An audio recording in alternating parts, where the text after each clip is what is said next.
Түркістан облысы Жетісай ауданы нөмірі 68-ші Жібек жолы жалпы орта мектебінің коммуналдық мемлекеттік мекемесі 5-ші А сынып оқушысы Собек Асылбек Асқарұлы Абай Құнанбаев шайтан.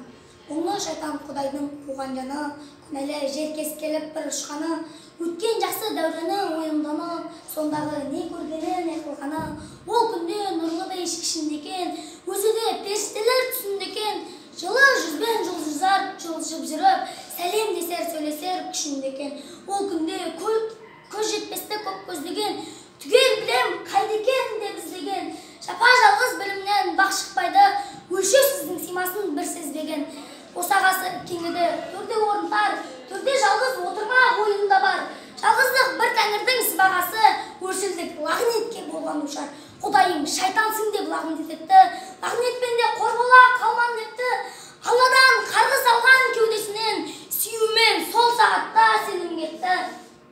Адаммен сонан бері болды күйікті, өлмес, өшпес өзіне көзі жетті.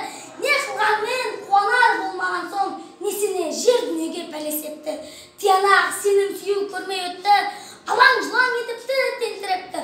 Алласыз дос таппады, сыр таппады, неше мың жер кессе де төңіректі. Жаманды күнде азырса жан демейді, жақсы жаннан кейкейді таяқ жейді. Күнінде неше бүлік шығарса да, еңбегі жанған жан боп сүйінбейді. Сөйтсе де жамандыққа бір тоймаған, антұрғандық қылған еш қоймаған. Баяғы алдау ескірген кәреттікпен не қылдым, не бітірдім деп ойлаған. Ақылға өмірге де адам